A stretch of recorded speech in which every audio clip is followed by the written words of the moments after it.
আসসালামু আলাইকুম। আশা করি আপনারা সকলে অনেক অনেক বেশি ভালো আছেন।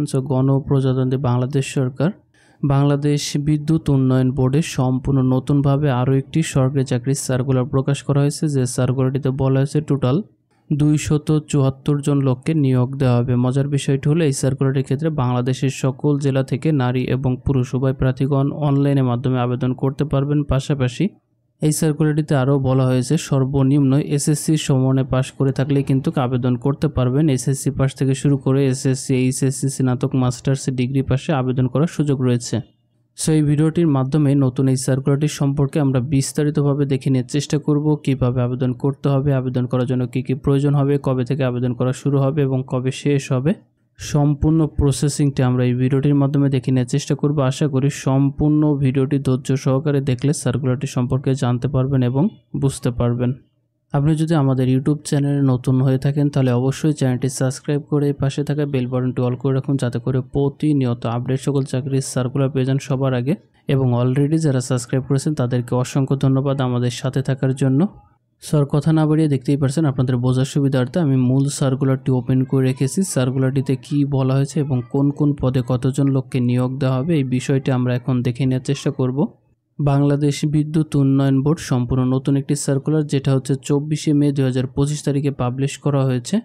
সংশোধিত নিয়োগ বিজ্ঞপ্তি, যেখানে বলা হয়েছে বাংলাদেশ বিদ্যুৎ উন্নয়ন বোর্ডের অধীনে সরকারি আদেশ অনুযায়ী প্রচলিত বেতন স্কেল ও ভাতা দিতে রাজস্ব খাতভুক্ত নিম্ন বর্ণিত পদসমূহের নিয়োগ ও প্যানেল তৈরির লক্ষ্যে নিম্নোক্ত শর্তাধীনে বাংলাদেশের প্রকৃত নাগরিকদের নিকটে অনলাইনের মাধ্যমে এই ওয়েবসাইটের মাধ্যমে আবেদনপত্র আহ্বান করা যাচ্ছে। অনলাইন ব্যতীত অন্য কোনোভাবে আবেদনপত্র গ্রহণ করা হবে না। বুঝতেই পারছেন, সম্পূর্ণ আবেদনটা আমাদেরকে অনলাইনের মাধ্যমে সাবমিট করতে হবে। এবং দ্বিতীয়ত, অবশ্যই আবেদনকারী বাংলাদেশের স্থানীয় নাগরিক হতে হবে, তাহলে কিন্তু আবেদন করতে পারবেন। অনেক বড় একটি সার্কুলার, দেখতেই পারছেন। সো আমরা এখন দেখে নেওয়ার চেষ্টা করব কোন কোন পদে কতজন লোককে নিয়োগ দেওয়া হবে। যেমন 1 নম্বরে উল্লেখ করা রয়েছে উপসহকারী প্রকৌশলী, যেখানে 81 জন লোককে নিয়োগ দেওয়া হবে 10তম গ্রেডে। 16,000 টাকা থেকে শুরু করে 38,640 টাকা পর্যন্ত বেতন প্রদান করা হবে। এবং শিক্ষাগত যোগ্যতা হিসাবে ইলেকট্রিক্যাল, মেকানিক্যাল, ইলেকট্রনিক্স, পাওয়ার, সিভিল ইঞ্জিনিয়ারিংয়ে ডিপ্লোমা, এসএসসি সমমান অথবা ডিপ্লোমা পরীক্ষায় যে কোনো একটিতে জিপিএ, সিজিপিএ 3 পয়েন্ট থাকতে হবে, তাহলে কিন্তু আবেদন করতে পারবেন।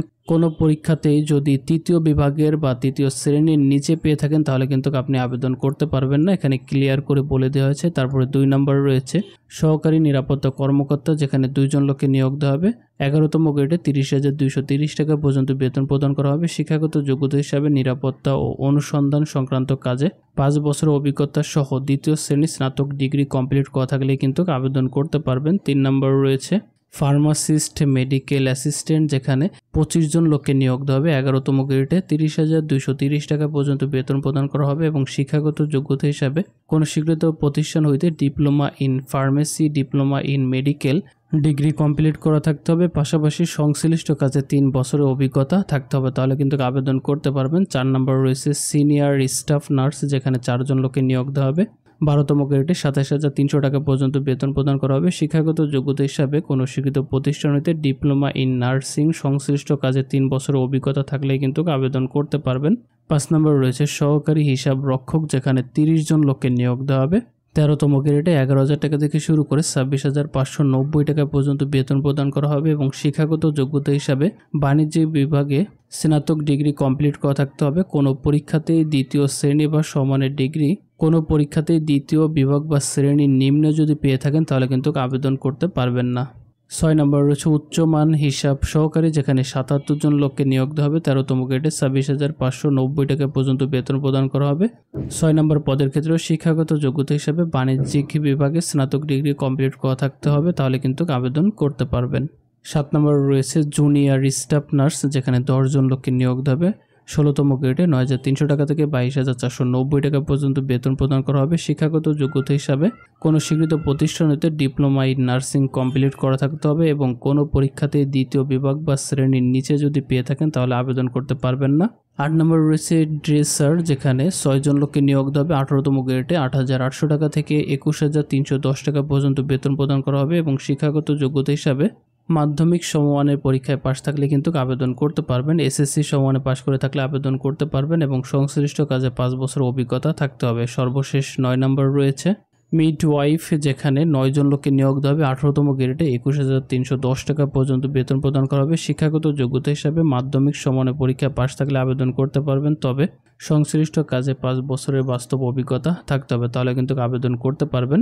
সো আমরা এখন দেখে নেওয়ার চেষ্টা করব আবেদনকারী বয়সটি কীভাবে হিসাব করা হবে। যেমন এখানে উল্লেখ করা রয়েছে আবেদনকারীর বয়স 19শে জুন 2025 তারিখ অনুযায়ী যদি 18 থেকে 32 বছর বয়সের ভিতর হয়ে থাকে তাহলে কিন্তু আবেদন করতে পারবেন। আপনার জন্ম তারিখ থেকে শুরু করে 19শে জুন 2025 তারিখ পর্যন্ত যদি 18 থেকে সর্বোচ্চ 32 বছর বয়সের ভিতর হয়ে থাকে তাহলে কিন্তু আপনি আবেদন করতে পারবেন। পাশাপাশি যেমনটি বলেছিলাম সম্পূর্ণ আবেদনটি আমাদেরকে অনলাইনের মাধ্যমে সাবমিট করতে হবে। যেমন এখানে উল্লেখ করা রয়েছে অনলাইনের মাধ্যমে আবেদনটি সাবমিট করা শুরু হবে 28 মে 2025 তারিখ সকাল 10টা থেকে এবং আবেদনের লাস্ট ডেট এখানে উল্লেখ করা রয়েছে 19শে জুন 2025 তারিখ রাত 12টা পর্যন্ত সময় দেবে আমাদেরকে অনলাইনের মাধ্যমে আবেদনটি সাবমিট করার জন্য। আবেদনটি সাবমিট করার জন্য এখানে যে লিঙ্কটা দেখতে পাচ্ছেন bpdb.elitor.com.bd এই সাইডের মাধ্যমে গিয়ে কিন্তু আমাদের আবেদনটি সাবমিট করতে হবে। বরাবরের মতনই আপনাদের বোঝার সুবিধার্থে অ্যাপ্লিকেশন লিঙ্কটি আমি ভিডিও ডিসক্রিপশন বক্সে দিয়ে দিব, যাতে করে খুব সহজে আপনারা সেখান থেকে আপনাদের আবেদনটি সাবমিট করে নিতে পারেন। আবেদনটি সাবমিট করার পরে অবশ্যই আমাদেরকে অ্যাপ্লিকেশন ফি হিসাবে কিছু টাকা জমা দিতে হবে।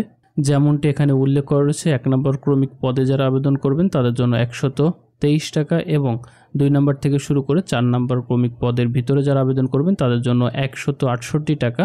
পাশাপাশি 5 নম্বর থেকে শুরু করে 7 নম্বর পদের ভিতরে যারা আবেদন করবেন তাদের জন্য 112 টাকা এবং 8 নম্বর থেকে শুরু করে 9 নম্বর পদে যারা আবেদন করবেন তাদের জন্য 56 টাকা। টেলিটক প্রিপেইড সিমের মাধ্যমে আবেদনটি সাবমিট করার 72 ঘন্টার ভিতরে এই পেমেন্টটি কমপ্লিট করে দিলে আমাদের আবেদনটি সম্পূর্ণভাবে সাবমিট করা হয়ে যাবে। সো এটাই ছিল বাংলাদেশ বিদ্যুৎ উন্নয়ন বোর্ডে নতুন যে নিয়োগটি প্রকাশ করেছে এটা নিয়ে সংক্ষিপ্ত আকারে দেখানোর চেষ্টা করেছে। এর পরে যদি কোনো কোশ্চেন থাকে কমেন্ট করে জানাবেন, সমাধান করতে চেষ্টা করব। ভিডিওটা এখানেই শেষ করছি, আবারও ফিরে আসবো নতুন কোনো চাকরির সার্কুলার নিয়ে। তত সময় ভালো থাকবেন, আল্লাহ হাফেজ।